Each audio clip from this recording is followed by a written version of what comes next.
KBS에서 영어를 가르치고 있는 윤강선 영어입니다. 반갑습니다. 타이틀이 솔깃할지 어떨지는 모르겠습니다만 사실 이 그 타이틀을 이끌기 위해서 여러 가지 고민을 한번 해봤었는데요. 한번 이렇게 여쭤볼까? What brings you here?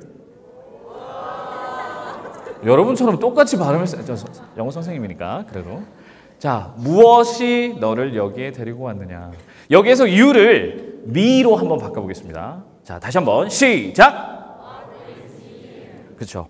내가 여기에 온 이유가 무엇일까? 정확하진 않겠지만 그래도 크게 다르지 않을 것 같아요. 어머님 혼자 오셨다면, 아버님 혼자 오셨다면 내가 여기에서 얻게 되는 좋은 정보들, 지식들을 우리 아이에게 잘 전달해 줘야 되겠구나. 그렇죠. 아니면은 나는 그냥 집에 있기가 싫었어. 뭐 이런 식의 이유도 있을지 모르겠지만 그래서 저는 한 3가지 정도의 포인트로 오늘 그 강의를 하려고 합니다. 첫 번째는 나는 우리 아이에게 어떤 엄마일까? 나는 우리 아이에 대해서 얼마나 잘 알고 있을까? 라는 부분 한 가지 하고요. 두 번째는 수능 영어 어떻게 준비해야 되느냐, 우리 학생들하고 그리고 오지 않은 또 부모님에게도 좋은 정보가 될 수 있을 것 같고요. 맨 마지막으로는 세 번째는 타이틀처럼, 아까 보신 타이틀처럼 내가 우리 아이의 영어 공부를 위해서 해줄 수 있는 게 뭐가 있을까? 도움을 줄 수 있는 게 분명 있긴 있을 것 같은데 뭐가 있을까? 이 3가지 부분에 초점을 맞춰서 한번 강의를 해보려고 합니다. 난 내 아이에 대해 무엇을 얼마나 알고 있을까? 이 질문을 제가 드리는 이유는요. 사실 이런 말이 있거든요. 나에게는 소통인데 너에게는 소음이다. 내가 좋은 의도로 얘기하는 그 말이 제대로 전달이 되지 않을 때가 많지 않습니까? 예를 들어서 힘들게 밤늦게까지 공부하고 밤늦게 왔어요. 그때 우리 어머니들, 아버지들 어떻게 물어보세요? 우리 아들, 딸한테.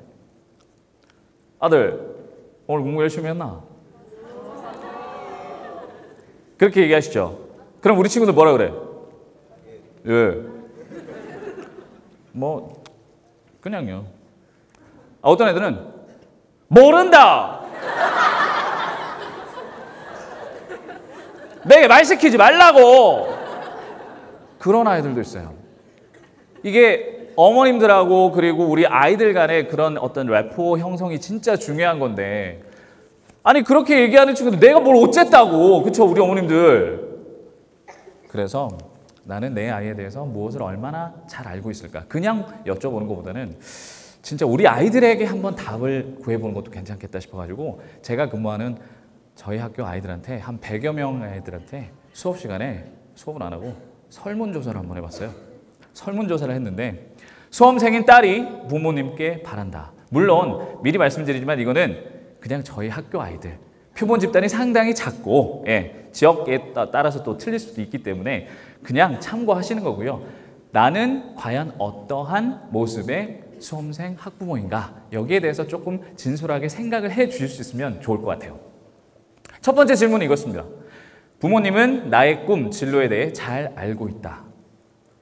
어떠세요? 한번 생각해 보세요. 네, 저희 학교 아이들은 이렇게 대답했습니다. 그렇다. 거의 60%. 그렇죠? 여기에 이제 보통이다라고 얘기를 한 친구들은요. 자기의 꿈이 아직 확실치 않은 아이들이 조금 많았습니다. 네. 우리 친구들도 나름대로의 꿈이 확실한 친구들도 있을 것이고 그렇지 않은 친구들도 있을 것인데 만약에 그렇지 않다면요. 2가지의 질문을 항상 잘 고민을 해봤으면 좋겠어요. 첫 번째는 내가 잘하는 것, 내가 좋아하는 것, 이 2가지가 무엇인지에 대해서 계속 고민을 해보면 뭔가 하나 두 개는 튀어나올 겁니다. 그것들이 그 중에 하나가 꿈이 되었으면 좋겠어요. 그러면 우리 부모님들은 과연 우리 딸, 아들이 무엇을 더 잘하고 무엇을 더 좋아하는지 잘 알고 계신지 한번 생각을 해봤으면 좋겠고요. 자, 우리 부모님들은 나의 꿈을 지지해 주신다. 당연히 지지해 드려야죠. 그죠? 지지해 주셔야죠. 그렇다. 뭔지는 모르겠지만 그래도 나는 전폭적으로 지지를 해준다. 80% 정도의 그렇다라는 답변이 있었습니다. 자, 이 퀘스천 한번 생각해 보시죠. 나는 부모님과 마음속 얘기를 편하게 한다. 한번 직접 여쭤볼게요.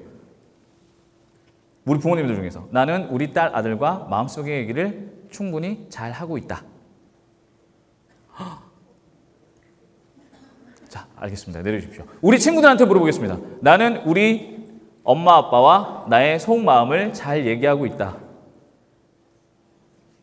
네. 여기에 대해서 저희 학교 애들은 한 그렇다라는 아이들이 좀 더 많았습니다. 물론 여기에도 더 많을 거예요. 그냥 손들기가 귀찮아서 네, 그랬을 것 같기도 하고요.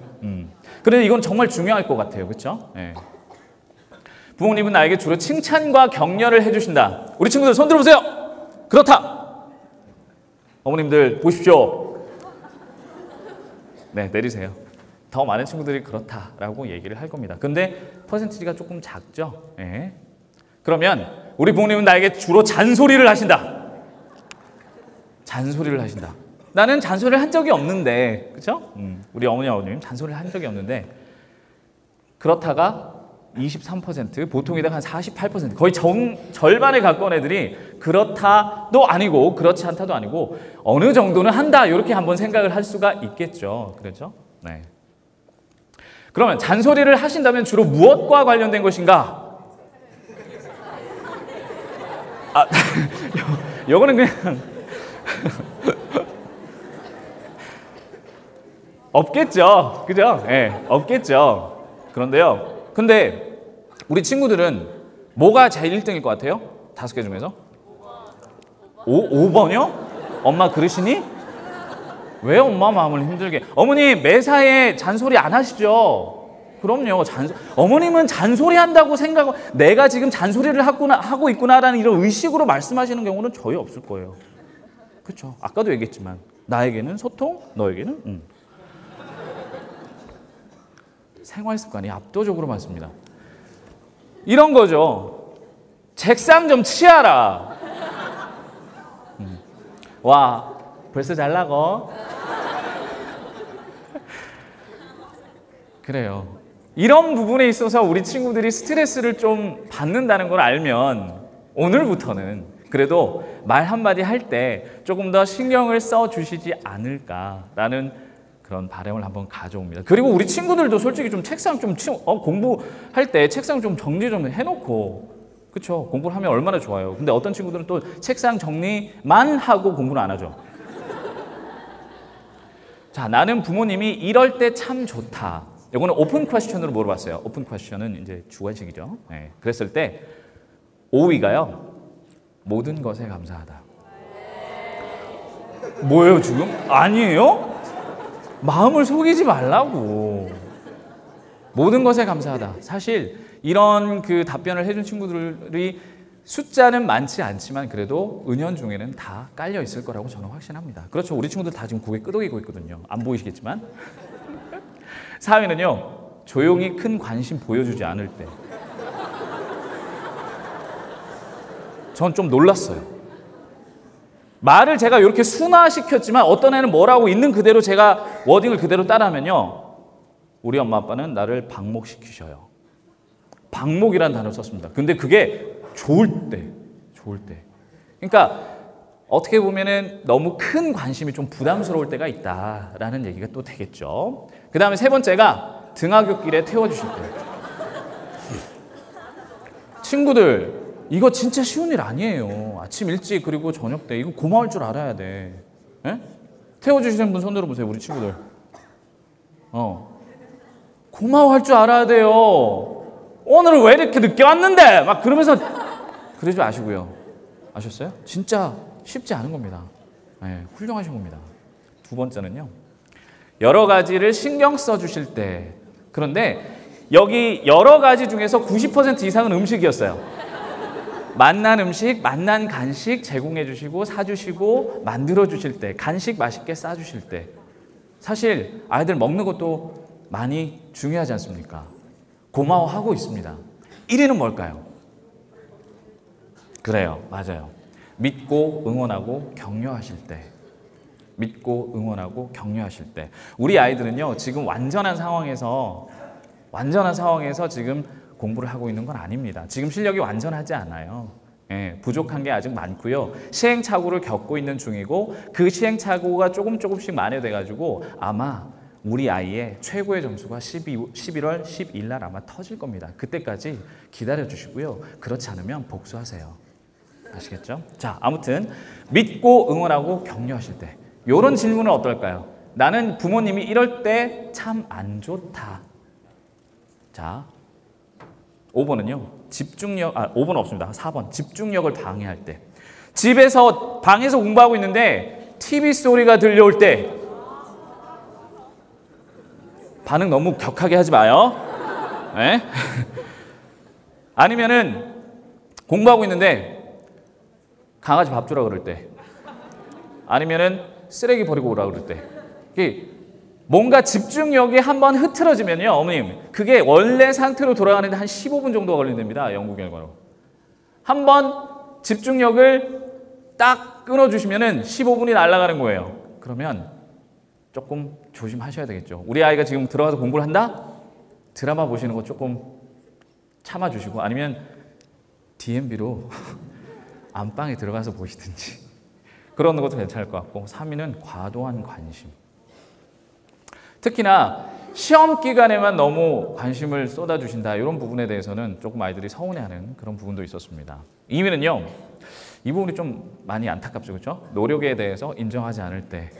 나는 나름대로 열심히 한다고는 하는데 성적이 내가 원하는 만큼 나와주지 않을 때 나도 힘들고 우울한데 거기에 대해서 어머니 아버지까지 같이 거기에 동참해 주시면 더 스트레스는 커지겠죠.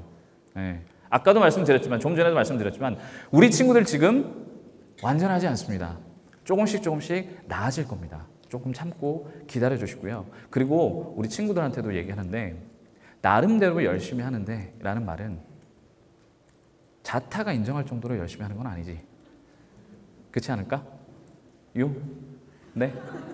여보세요? 남들만큼만 열심히 하면 어떻게 돼요? 나는 항상 그 자리죠. 남들보다 좀 더 열심히 해야 됩니다.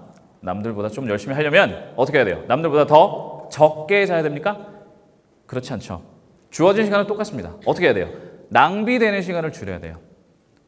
낭비되는 시간을 줄여야 되고 낭비되는 시간을 줄이려면 어떻게 해야 됩니까? 내가 오늘 어떤 계획으로 공부할지 플랜이 딱 짜여져 있어야 됩니다.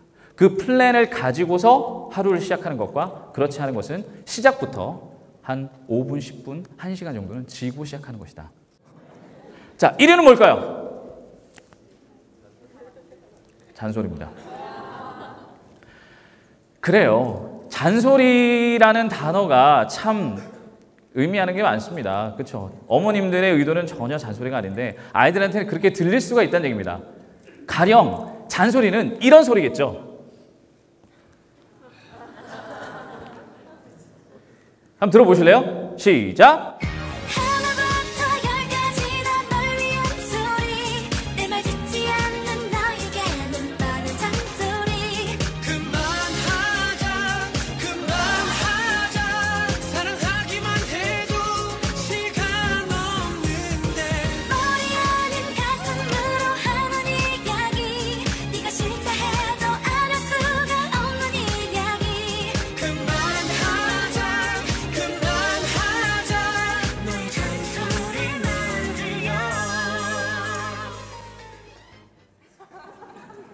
의도는 잔소리가 아니어도 조금은 줄이고요.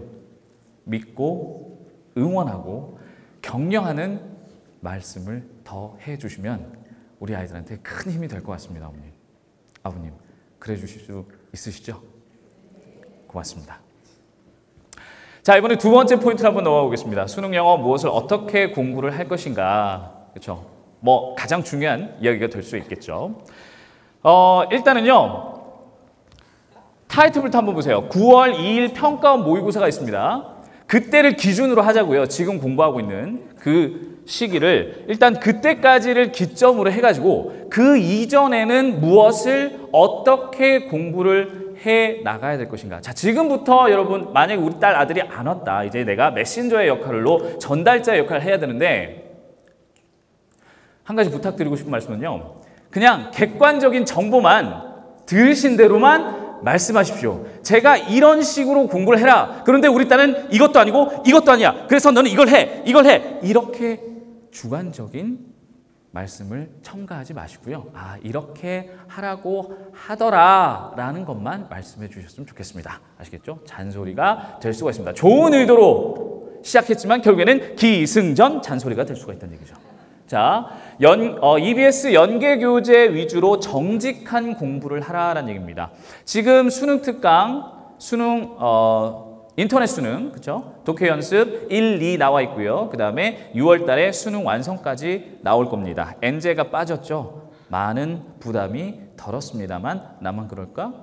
전국의 수험생들이 다 똑같아요. 네. 그러면 아까도 말씀드렸지만 공부해야 되는 교재가 다 똑같을 때 내가 어떠한 계획을 가지고 결과적으로는 마지막에 남들보다 한 번 더 잘 본 상태에서 시험장에 들어가느냐 그렇지 않느냐가 성패의 지름길이다. 이렇게 생각하시면 되겠습니다. 요거는 조금 이따가 좀 더 구체적으로 말씀을 드릴 거예요. 자, 어떻게 공부를 해야 될 것이냐?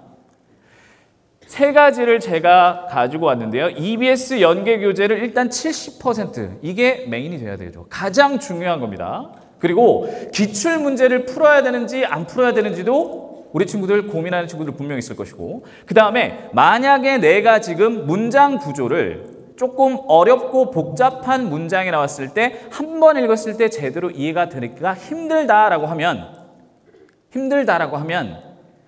기본기를 조금 채워주는 구문과 문법 공부도 조금은 해주셔야 돼요. 언제까지? 얘는 좀 시간을 데드라인을 앞당기겠습니다. 여름방학 시작 전까지. 여름방학 시작하면 정말 공부할 게 많거든요. 그러니까 만약에 내가 지금 구문이 부족하고 문장 구조를 해석을 하는데 문장 구조를 이해하는데 좀 힘들다. 그냥 영어 단어는 눈에 보이지만 내 머릿속에 맺히는 어떠한 내용이 없다라고 생각이 들면 여름방학 전까지 요거 한번 해보시는 거 괜찮습니다. 자, 좀 더 구체적으로 말씀을 드릴게요. 연계교재 공부 방법입니다. 첫 번째는 예습, 복습 없는 공부는 의미 없다. 자, 한 번만 크게 읽어주세요. 시작! 예습, 복습 다 꼼꼼하게 하는 친구들 손 들어보세요. 이게 현주소입니다. 2사람 있습니다. 3사람 있어요. 4사람 있군요. 많은 친구들이 그렇게 공부하고 있습니다. 간단하게만 말씀드리면요. 여기서 예습이라는 거는 뭐냐면 예습은 모르는 것을 체크한 상태로 수업에 준비하는 겁니다. 자, 수업 전에 내가 모르는 것을 체크하는 거예요. 모르는 단어 아니면 내가 모르는 단어는 없는데 해석이 제대로 안 되는 부분 아니면 문장 구조 잘 모르겠고 읽긴 읽었었는데 틀린 문제들 그런 거죠. 이해가 안 되는 부분 작은 것부터 큰 것까지 다 무조건 표시를 한 상태에서 수업을 들어가야 됩니다. 그게 학교 수업이든 아니면 인강이든지 간에 내가 모르는 게 표시가 돼 있을 때 수업을 하는데 듣는데 내가 모른다고 표시가 되어 있는 부분에 대해서 선생님이 설명을 하려고 그래요. 내가 잠이 올까요? 그건 수험생이 아니죠. 그렇죠? 좀 더 집중할 수 있다는 얘기예요. 그러면 선생님이 설명하는 거를 그렇구나 이해를 하게 됩니다. 그러면 수업을 딱 끝났어요. 그러면 다 내게 됩니까? 아니죠. 한번 다시 봐줘야 되죠. 그래서 복습이라는 것은 딴 거 없어요. 내가 모른다고 표시를 한 것을 제로로 만드는 겁니다. 수단과 방법을 가리지 말고. 그러면 복습이 편하려면 예습이 잘 되면 얼마나 좋겠습니까? 예습 없이 복습 1시간 하는 것보다 예습 30분 하면 복습은 30분이면 충분합니다. 차이점이 뭐예요? 후자는 한 번 더 본 거거든요. 한 번 더 본 거거든요. 네, 예습, 복습 중요하다고 생각하지만 실천에 옮기는 사람이 별로 없습니다. 좀 전에 말씀드렸죠? 주어진 시간 모든 조건이 다 똑같은 상태에서 내가 나의 경쟁자들과 어떻게 차를 만들 것이냐 나의 경쟁력을 어떻게 키울 것이냐 답은 공부법에 있다는 얘기죠. 예습, 복습. 두 번째, 학교 수업은 최고의 복습 시간으로 만들어라. 수능 특강, 수능 완성, 1학기, 2학기 교재로 사용하는 학교들이 꽤 있기 때문에 학교 수업은 최고의 복습 시간. 결국에 이것도요. 예습과 복습, 예습을 꼭 해달라. 그런 얘기하고 크게 다르지 않습니다. 어휘, 구문 꼼꼼하게 정리하셔야죠. 그렇죠? 정직하게 공부하라는 게 바로 이런 겁니다. 정직하게. 세 번째는요. 틀린 문제, 어려운 지문은 반드시 표시를 해주셔야 됩니다.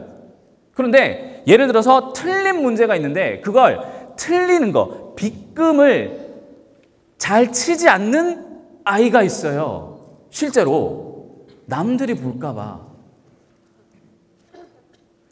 아니, 예습이 중요하다 그랬잖아요. 우리 친구들 이렇게 공부하는 친구들 분명 있을 거예요. 자, 수능 특강 한 그 강을 뭐 엑서사이즈 한 6개의 문제에 돼 있으니까 자, 그러면 실전처럼 6개의 문제니까 1분 30초 딱 잡아가지고 한 9분에 맞춰가지고 풀어봅니다. 오케이. 스탑워치를 딱 누르고 풀기 시작합니다. 자, 1번 풀었어요. 2번 풀었어요. 3번 막혀. 3번 막혀서 별표를 하나 그려 넣습니다. 그리고 3번 3개는 확실히 아닌 것 같은데 2개 헷갈려. 그래서 딱 찍었어요. 다음으로 안 넘어가야 되는데 이게 지금 내가 제대로 마킹을 했는지 내가 맞았는지 안 맞았는지 막 궁금해요. 그래가지고 정답을 한번 슬쩍 봅니다. 정답을 한번 슬쩍 보는데 어라? 4번 답이 보이네? 그쵸? 3번의 정답을 내가 지금 확인을 하려고 그러는데 내가 4번의 정답을 봤어.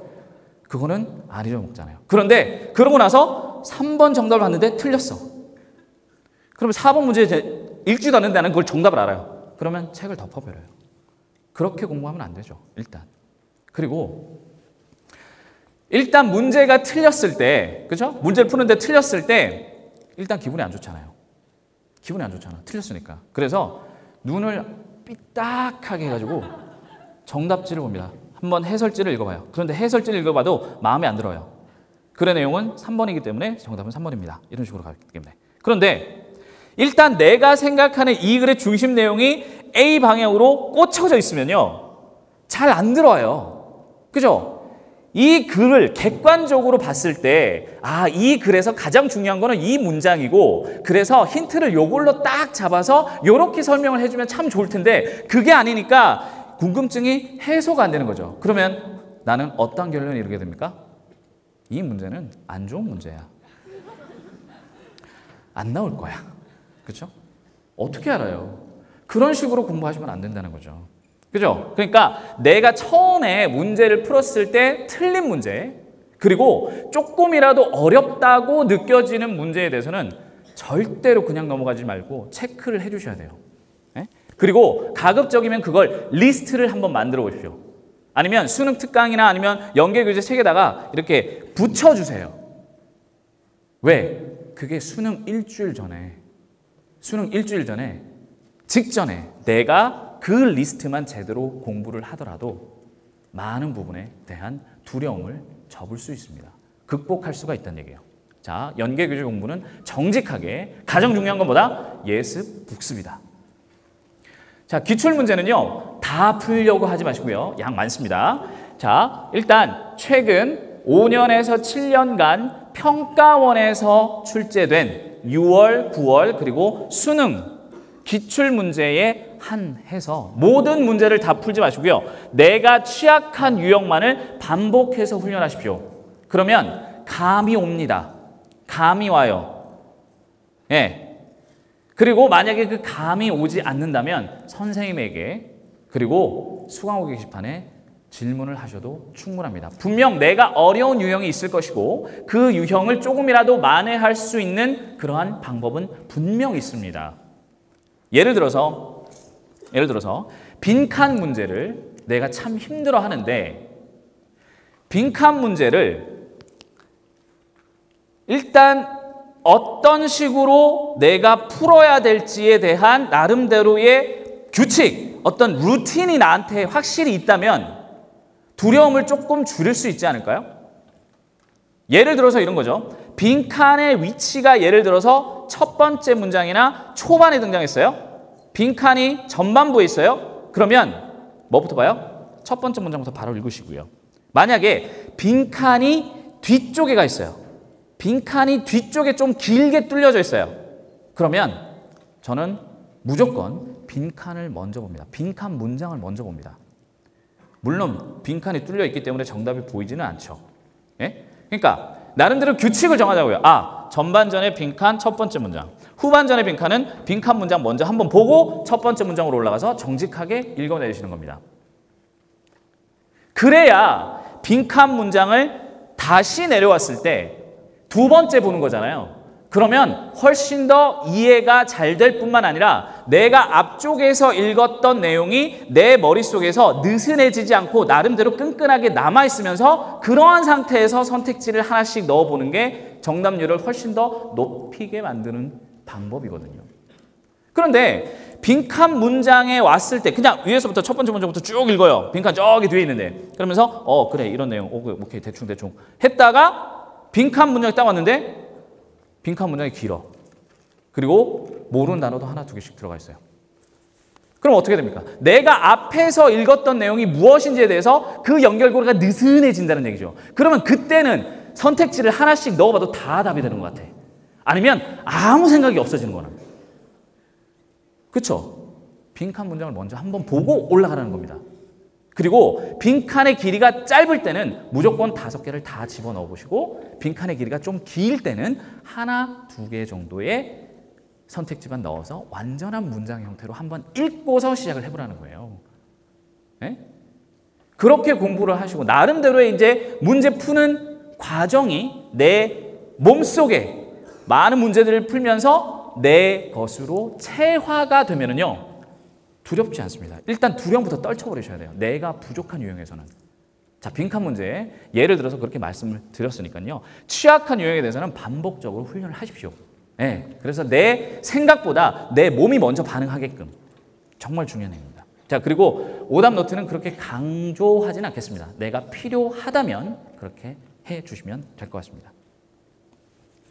아까도 말씀드렸어요. 구문하고 어법이 조금 필요하다라고 하면 여름방학 전까지 반드시 한 번은 꼭 정리해 주셨으면 좋겠습니다. 여름방학 전까지는. 아시겠죠? 이렇게 한번 선을 그어드려 보는 게 나을까요? 3월, 4월 모의고사 점수 받으셨죠? 네. 3등급, 불안한 3등급 이하는 구문 실력이 아직은 부족하다고 볼 수가 있습니다. 그러면 내가 거기에 해당이 된다면 여름방학 오기 전에 오기 전에 꼭 어법 그다음에 구문은 한번 정리를 하시는 게 좋습니다. 무엇을 가지고? 내가 이전에 공부했던 걸 가지고. 만약에 내가 EBS에서 수능 개념 시리즈를 공부를 했었다. 그러면 그걸 다시 한번 공부를 해주시면 되고요. 아니면은 학교 선생님하고 같이 했던 어법 교재가 있다. 그거 참 괜찮다라고 하면 그걸 보시면 됩니다. 인강 교재든 상관없습니다. 자기 나름대로 가지고 있는 그 내가 바이블은 아니더라도 항상 참고할 수 있는 어법 교재가 있으면 처음부터 끝까지 한번 쫙 훑어보시라는 거예요. 기본기를 조금씩 채워줄 수 있습니다. 자, 이제 세 번째로 넘어가겠는데 세 번째 포인트는요. 자, 우리 아이 영어 공부 엄마가 도와줄게. 자, 1등급이 아니더라도 나중에 수능 시험장에서 수능 점수로 받는 등급이 1등급이 아니더라도 지금보다 조금 더 좋은 성적을 위해서 우리 어머니, 아버지 내가 해줄 수 있는 게 있다면 그거는 충분히 도와줄 수 있잖아요. 그렇죠? 자, 그 첫 번째로 제가 제시를 하는 게 플래너 살펴보기입니다. 플래너. 자, 플래너 공부하는 플래너. 아까 계획 세워서 공부하라고 그랬는데 그렇게 공부하는 친구들 다시 한번 손 들어주세요. 자, 손 들고 계세요. 손 들고 계세요. 여기에서 나는 나의 플래너를 엄마한테 공개할 용의가 있다. 계속 손 들어주세요. 네, 거의 다 지금 손 들고 있습니다. 손 내린 친구도 몇 명 있습니다. 내리세요. 어머니, 괜찮으시겠죠? 예? 우리 학생들, 우리 아이들이 자기 공부하고 있는 걸 엄마, 아빠에게 보여주는 거에 크게 부담이 없습니다. 내가 잘하고 있는지, 우리 친구들이 사실 나름대로 계획을 세워서 공부는 하고 있지만 내가 잘하고 있는지에 대한 확신은 별로 없을 수 있어요. 그 확신을 조금은 챙겨주시라는 겁니다. 그래서 반드시 허락을 받아야 돼요. 근데 많은 친구들이 허락을 해줬어요, 지금. 그쵸? 두 번째는 진심을 담아서 그냥 보지 말고 했네. 그게 아니라 진심을 담아서 응원의 피드백을 한번 해주세요. 솔직히 우리 아이들 아침 일찍 학교 가서 밤 늦게 오면 피곤해서 씻고 바로 자고, 그쵸? 나는 아이에게 궁금한 게 참 많은데 24시간 내가 우리 딸, 우리 아들과 말 한마디 제대로 해보지 못하고 넘기는 날이 얼마나 많습니까? 많죠? 그러한 많은 날들 속에서 말이 아니더라도 내 마음 진심 담아서 한마디, 두마디 이렇게 우리 아이들에게 플래너 속에 진심 담아서 이렇게 한마디 해주시면 얼마나 아이들이 힘이 될까요? 왜냐면요, 어머님들 잘 모르시겠지만요, 우리 수험생 아이들이 정말 하루에 많은 횟수를 플래너를 살펴봅니다. 내가 지금 뭐 해야 되지? 내가 지금 뭐 해야 되지? 내가 지금 이거 했나? 이거 해야 됐나? 그런데 그때마다 내가, 어머니, 아버지가 한마디 적어준 그 응원의 코멘트가 아이에게 진심으로 다가온다면 얼마나 큰 동기가 될까요? 그렇지 않을까요?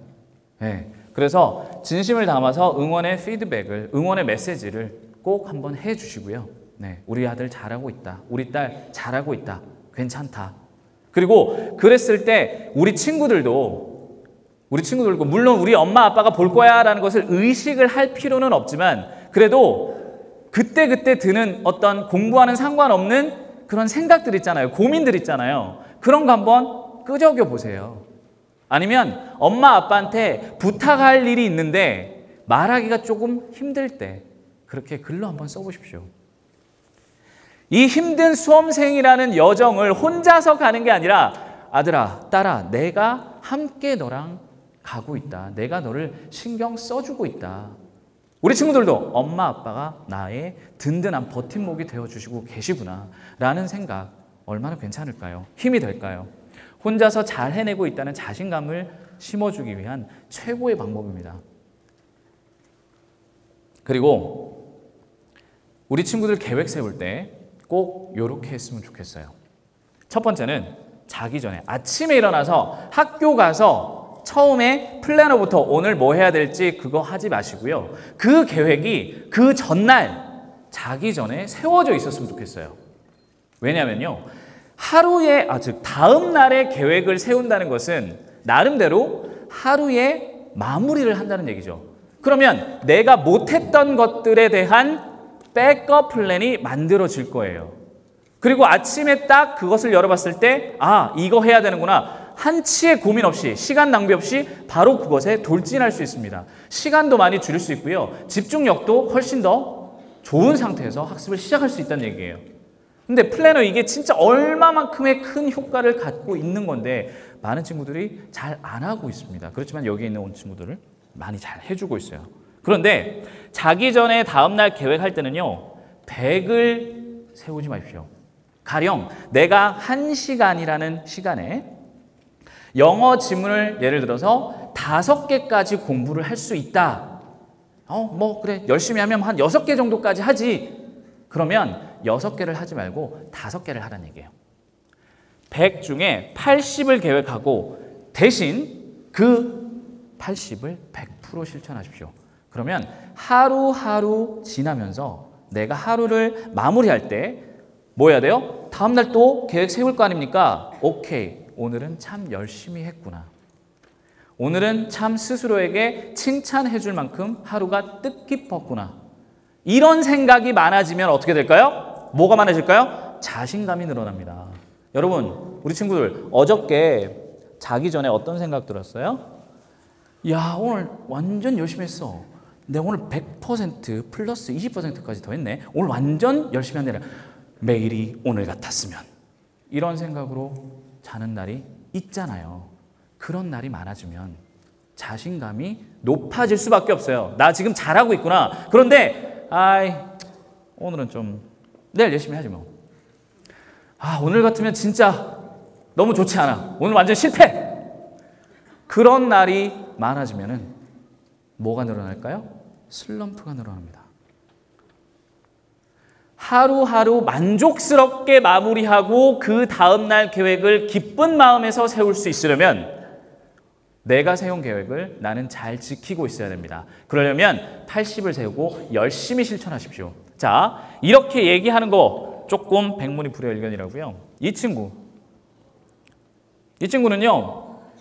이거는 아침에 해야지, 이거는 자습 시간에 해야지, 이거는 쉬는 시간에 해야지, 그 다음에 이거는 야자 때 해야지, 이렇게 나름대로 공부할 시간까지 표시를 해놨어요.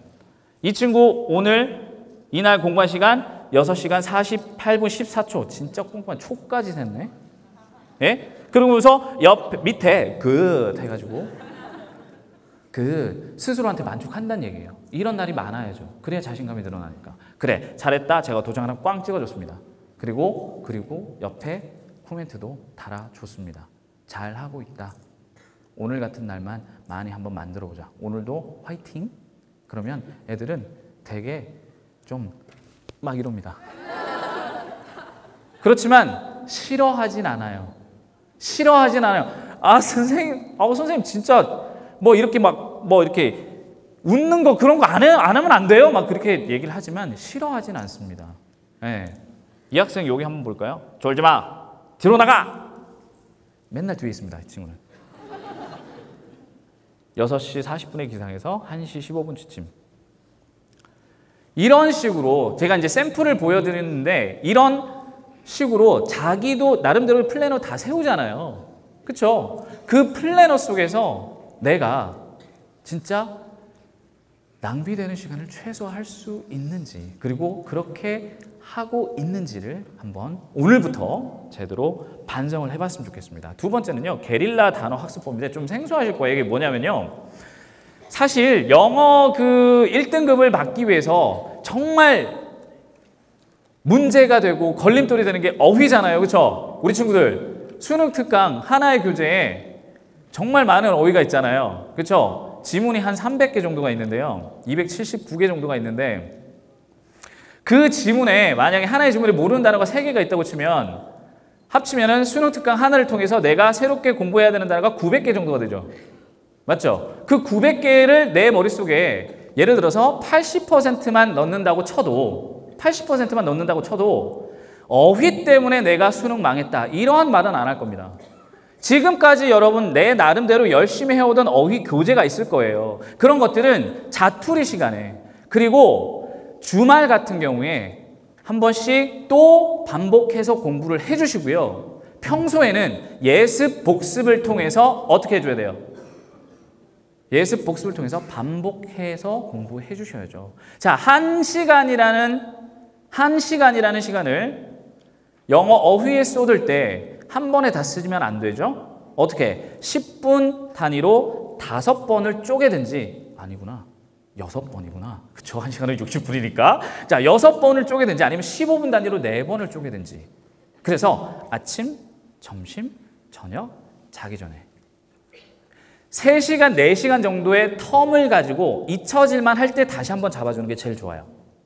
그래서 몇 번 봐야 될까요? 최소 7번, 8번, 10번 넘게까지 봐주셔야 됩니다. 선생님, 저는 단어 공부를 나름대로 한다고는 하는데 안 됩니다. 안 들어와요. 제가 돌머리인가요? 아니, 너는 충분히 보지 않았기 때문이야. 몇 번 보는데 한 5번 보나?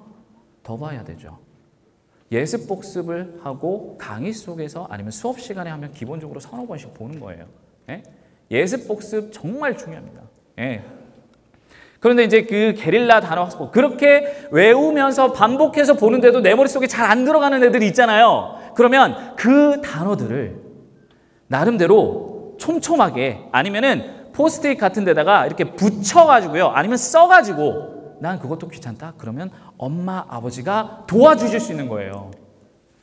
야, 너가 힘들어하는 단어 한번 줘봐. 싫어할 수도 있어요. 왜? 엄마는 아는데 이것도 모르나? 그러면서 무시당할 수 있기 때문에 힘듭니다.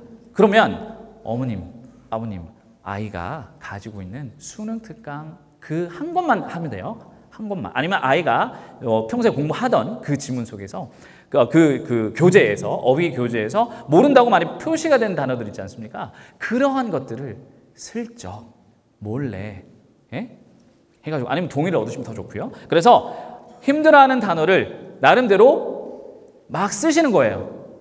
어머니 아버지가 직접 쓰셔가지고 집 구석구석에 딱 붙여주시는 겁니다. 반드시 붙여야 되는 곳이 한 두세 군데가 있어요. 화장실. 그렇죠. 이 친구들 뭘 알아요. 화장실에 있을 때 제일 집중력이 좋잖아요. 그렇죠? 그래서 봐야 됩니다. 화장실. 그 다음에 또 어디? 그렇죠. 냉장고. 우리 친구들 괜히 혼자서 공부하다가 조금 좀 쉬어야지 막 그러면서 피곤해 막 그러면서 스트레칭을 하러 그냥 방에서 하면 될 텐데 계속 그냥 나옵니다. 그죠? 한 시간에 한 번씩은 나와요. 그러면서 엄마는 뭐 하지? 그러면서 한번 보고 아빠는 신문 보시나? 그러면서 그렇죠? 예를 들어서 뭐 보고 계신다. 그러면 그냥 은근슬쩍 옆에 이렇게 걸터 앉죠. 뭐 봐? 그러면서 그렇죠? 그러면서 그렇게 보는구나. 그러면서 어디로 가요? 그냥 냉장고 문으로 가요. 그냥 닫을 거면서. 맞아요. 그러면서 그래 그러면 좀 공부를 해볼까? 카톡이 왔네? 막 그러면 또 이제 15분 또 지나가고요. 그러면은 스트레칭 한번 나왔다가 30분 있다가 들어가요. 그거는 제대로 공부를 하는 게 아니잖아요. 그렇죠? 그러니까 일단 냉장고 반드시 열어봅니다. 하루에 한 두세 번씩 이상 반드시 열어볼게요. 우리 친구들이. 그래서 냉장고에다 넣으시고요. 근데 냉장고 속에 이렇게 붙여놓는 거는 조금 그건 알아서 하시고요. 그 다음에 현관문, 식탁, 그리고 절대 여기는 안 보겠지라고 하는 곳에서 한번 붙여보십시오. 아이가 깜짝 놀랄 겁니다. 우리 엄마 아빠가 나를 위해서 이렇게까지 신경을 써주고 계시는구나. 이거 여러분 해보시면요 효과 있습니다. 진짜로. 그래서 일단은 우리 아들, 딸 공부하는 어휘 교재를 동의를 구하거나 아니면은 몰래 가지고 어렵다고 표시가 된 단어들 위주로 이렇게 한번 게릴라 단어 학습법을 어떻게든 한 번, 두 번 더 반복하게끔 하는 게 필수거든요. 아시겠죠? 그 다음에 세 번째는 등하굣길 태워줄 때는 영어 듣기. 우리 친구들 싫겠죠? 이러겠죠? 엄마 좀 그러겠죠? 그렇지만 영어 듣기를 또 하려면 추가적으로 시간을 보내야 되잖아요. 또 시간을 마련해야 되잖아. 최소화하자고요. 고교 영어 듣기가 지겹고 싫으면 그거 말고요. EBS FM에 보면은 Easy English라는 아주 괜찮고 재밌게 말 그대로 토크식으로 하는 그런 프로그램도 있고요. 찾아보시면 홈페이지 한번 들어가 보십시오. 라디오 프로그램에 한번 들어가 보십시오. 얼마나 좋은 콘텐츠가 많은지. 그거 15분짜리, 20분짜리, 30분짜리 그렇게 있습니다. 그거 그냥 다운 받으셔가지고 한번 들려주세요. 우리 아이가 분명 10중 8구 애는 이러고 있을 겁니다. 잘 거예요. 근데 자는 척 할 거예요. 눈은 감고 있지만 귀는 열려 있거든요. 들어갈 수 있습니다. 아시겠죠? 그게 하나가 어떻게 보면 되게 사소할 수 있습니다. 그렇지만 다른 거보다는 그래도 조금이라도 도와줄 수 있지 않을까. 만약에 우리 아이가 1학년, 2학년 학부모님 혹시 손 들어봐 주시겠습니까? 1학년, 2학년 학부모님들. 네, 상대적으로 좀 숫자는 적지만 이런 조언을 한번 드릴까 합니다. 영어 원서 읽기 한번 도전해보자. 상당히 부담스럽죠? 우리 아이가. 자, 여기에서 영어 읽기, 영어 원서는요 그렇게 어려운 게 아닙니다. 한 요 정도의 기준을 가진 책이 있는지 서점에 가셔서 한 권만 한번 보십시오. 그렇지만 어머니가 가시는 게 아니고 꼭 아이를 데리고 가십시오. 데리고 갔을 때 그래야 요게 판단이 됩니다. 이거는 이제 눈으로 보면 쉽게 아시겠죠? 그렇지만 한 페이지당 한 5개에서 7개 정도의 단어가 모른다. 이거는 조금 읽어볼만 해요. 라고 하면 그거를 한 권 사주세요. 그걸 한 권 사주시고요. 그리고 읽게 하시면서 절대 사전을 읽으면서 찾게끔 하는 방법, 습관은 들이지 않는 게 좋습니다. 이 책을 가지고 공부를 하면요. 반복됩니다. 여기에서 나왔던 단어가 모르는 단어가 그 뒤에도 계속해서 등장해요. 그러면서 만약에 모른다라고 했을 때 처음에 사전을 보지 말고 그 뒤에 읽음으로써 이게 이런 내용이겠구나라고 판단이 되면 그러한 능력을 길러주셔야 되는 거거든요. 모르는 단어가 나오자마자 사전을 바로 찾고 의지하려고 하는 습관은 정말 좋지 않은 겁니다. 실전에서 상당히 힘듭니다. 그래서 사전을 웬만하면 찾지 않되 조금 읽어봐도 맥락 속에서 잘 모르겠다라고 하면 그때 표시를 해서 그 단어만 찾게 하시고요. 반복시키십시오. 한 번 다 끝나고 얘네들이 이제 이런 책들이 보통 페이지 수가 100페이지 안팎입니다. 100페이지 안팎. 그러니까 한번 끝까지 읽게 하시고 다시 한번 처음부터 읽게 해주십시오. 요거는 학기 중에는 조금 힘들 수 있어요. 방학 동안에 이용해서 한 권에서 2권만 읽게 하시면요. 영어 지문에 대한 부담감은 완전히 사라질 겁니다. 완전히 사라질 겁니다.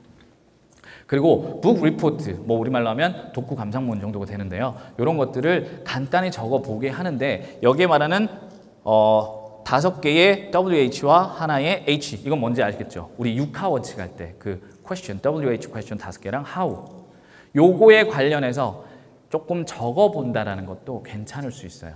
사실 이렇게 해가지고요.